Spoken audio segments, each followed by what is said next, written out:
بلند رہو گے اگر تم سچے پکے مسلمان ہو۔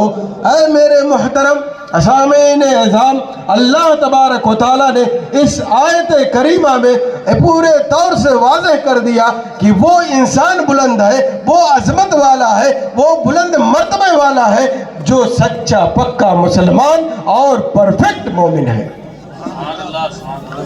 اب سوال یہ اٹھتا ہے کہ آخر پرفیکٹ مسلمان کون ہے؟ مکمل ایمان والا کون ہے؟ کس کے پاس کون ایسا شخص ہے جو ایمان اس کے بعد پورے طور سے مضبوطی کے ساتھ موجود ہے؟ تو قرآن و حدیث کا مطالعہ کریں گے تو آپ کو جواب ملے گا کہ جو مسلمان فرائض و واجبات کو پابندی سے ادا کرتا ہے اور اس کے بعد نفل اور سنتوں کا اہتمام کرتا ہے تو وہی سب سے زیادہ معظم اور مکرم اور فضیلت والا مسلمان ہے۔ اور کوئی بھی شخص اس وقت تک فرائض و واجبات کو صحیح طریقے سے ادا نہیں کر سکتا، اپنی عبادتوں کو درست طریقے سے ادا نہیں کر سکتا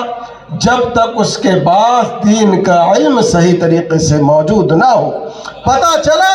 ایک انسان کو کامل مسلمان ہونے کے لیے، پرفیکٹ مسلمان ہونے کے لیے سب سے پہلے اسے دین کی تعلیم حاصل کرنی چاہیے، اس کے بعد دین کے مطابق عمل کرے تو انشاءاللہ وہ کامل مسلمان ہوگا، پرفیکٹ مسلمان ہوگا، جس کی بنیاد پر اللہ تبارک و تعالیٰ اسے دنیا میں بھی ترقی دے گا اور انشاءاللہ آخرت میں اسے بلند مرتبہ عطا فرمائے گا۔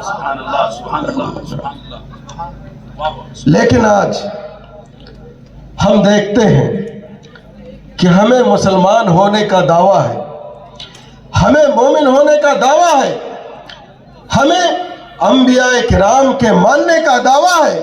صحابہ کرام کے عزت و وقار کا احترام کرنے کا دعویٰ ہے، اولیاء کرام کو بھی سر کا تاج بنانے کا دعویٰ ہے۔ لیکن جب عملی طور پر ہم اپنے سماج کی زندگی کا جائزہ لیتے ہیں تو ہمیں یہ پتہ چلتا ہے کہ یہ زبانی طور پر تو ہے لیکن ان کے کریکٹر میں یہ چیزیں موجود نہیں ہیں، ان کے اخلاق میں یہ چیزیں موجود نہیں ہیں، ان کے کردار میں یہ چیزیں موجود نہیں ہیں، جس کی بنیاد پر آج ایک مسلمان پستی کا شکار ہے، بیک فٹ پر جاتا ہوا نظر آتا ہے اور اسے طرح طرح کی پریشانیوں سے دوچار ہونا پڑتا ہے۔ آج ہم جس کانفرنس میں موجود ہیں اس کا نام ہے غوث الورا کانفرنس۔ آئیے ہم دیکھتے ہیں کہ حضور غوث اعظم رضی اللہ تعالی عنہ ایمان کے بعد آپ نے فرائض و واجبات اور سنتوں اور نفل کا کتنا اہتمام کیا ہے؟ کیا ہم ان کے نقش قدم پر چل کر تھوڑا بہت بھی کم سے کم فرائض و واجبات کا اہتمام کرتے ہیں یا نہیں؟ اس کو سن کر کے آپ جائزہ لیں اور اگر کہیں مس ہے، غلط ہے تو اس کو سدھارنے کی کوشش کریں۔ ایک بار درود پاک پڑھ لیں۔ اللہم صلی علی سیدنا و مولانا محمد وبارک وسلم، صلاۃ و سلام علیک یا رسول اللہ۔ ابو عبداللہ محمد حروی علیہ رحمت و رضوان فرماتے ہیں کہ میں 40 سال حضور غوث اعظم رضی اللہ تعالی عنہ کو بارگاہ میں رہا۔ اس 40 سال میں آپ ریگولر برابر عشاء کے وضو سے فجر کی نماز پڑھتے تھے، اور جب کبھی آپ کا وضو ٹوٹ جاتا تو آپ فوراً وضو کرتے اور وضو کر کے 2 رکعت نفل نماز ادا کرتے۔ یہ حضور غوث اعظم رضی اللہ تعالی عنہ کا طریقہ ہے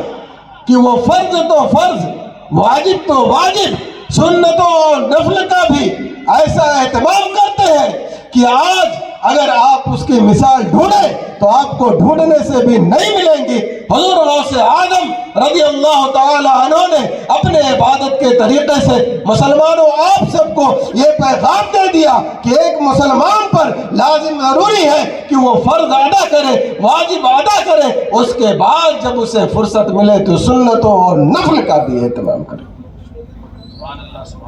آپ ذرا دیکھیں کہ حضور غوث اعظم رضی اللہ تعالیٰ عنہ پر یہ لازم نہیں تھا کہ وضو ٹوٹ جائے تو فوراً وضو بنائے یا پھر وضو کر کے 2 رکعت نفل نماز پڑھیں، لیکن آپ کی نگاہ میں ایک حدیث تھی، اور وہ حدیث اگر آج کا مسلمان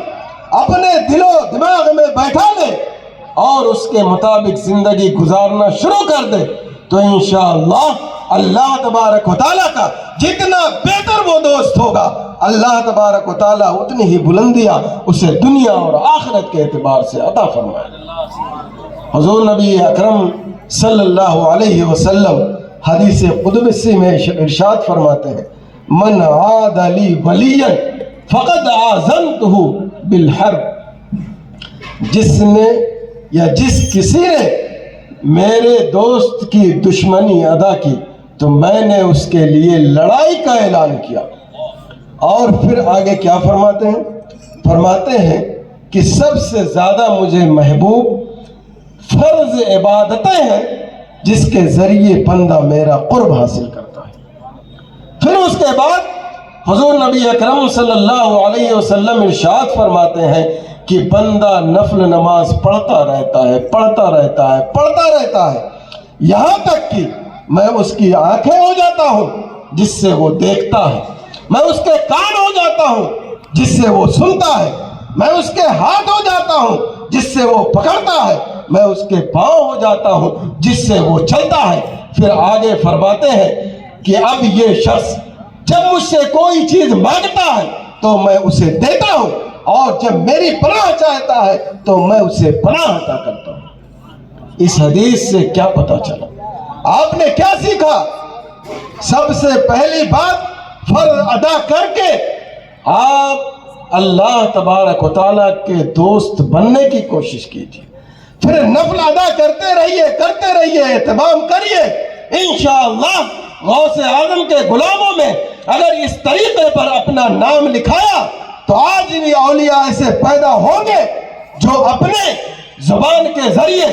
اپنے آنکھ کے ذریعے، اپنے کان کے ذریعے سینکڑوں میل دور ہوں گے، لیکن وہ زبان کے ذریعے مدد کریں گے، وہ کان کے ذریعے سنیں گے اور ہاتھوں سے پکڑ کر برائیوں سے نجات دیں گے اور پیروں سے ٹھوکریں ماریں گے تو دور دور سے لوگ اس ٹھوکروں سے فائدہ اٹھاتے ہوئے نظر آئیں گے۔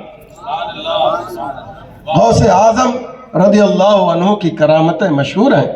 لیکن آپ نے کبھی غور کرنے کی کوشش کی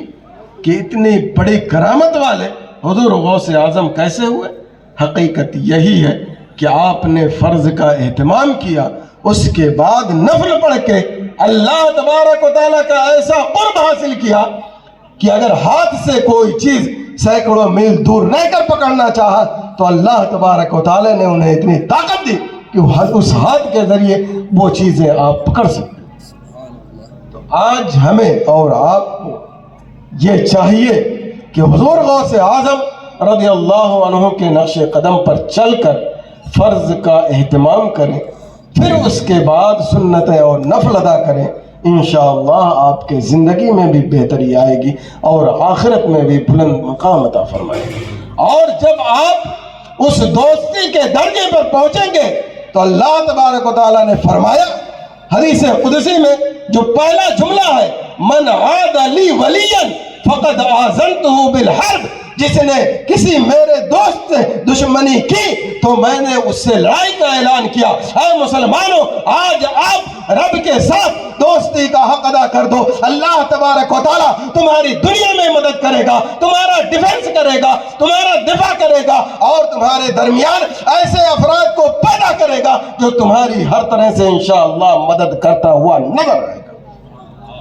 لیکن یہ عجیب اتفاق ہے اور ہمارے سماج کا بہت بڑا المیہ ہے کہ ہم سنتیں تو ادا کریں گے، نفل تو ادا کریں گے، مستحبات تو ادا کریں گے، لیکن وہ مؤذن جو پانچوں وقت اذان دیتا ہے اور کہتا ہے نماز کی طرف آؤ، کہتا ہے کامیابی کی طرف آؤ، لیکن ہم اس کی اذان پر لبیک نہیں کہتے، اس کے اذان کا جواب دے کر مسجد جا کر نماز پڑھنے کی کوشش نہیں کرتے۔ اگر آپ کا یہ طریقہ ہے تو آپ کی دوستی آپ کے رب کے ساتھ پرفیکٹ نہیں ہے، تو آپ پکارتے رہیے، اس کی مرضی ہوگی قبول کرے گا، اور نہیں مرضی ہوگی تو قبول نہیں کرے گا۔ اور آپ کی ہماری حالت یہی بتاتی ہے کہ عام طور سے آپ کی دعائیں ریجیکٹ کر دی جائیں گی، کیونکہ آپ نے اس کے فرمان کے مطابق زندگی نہیں گزاری، اس کے فرائض کو اپنی زندگی میں لانے کی کوشش نہیں کی، اور جو چیزیں ضروری تھی آپ نے بالالتزام اس کو ادا نہیں۔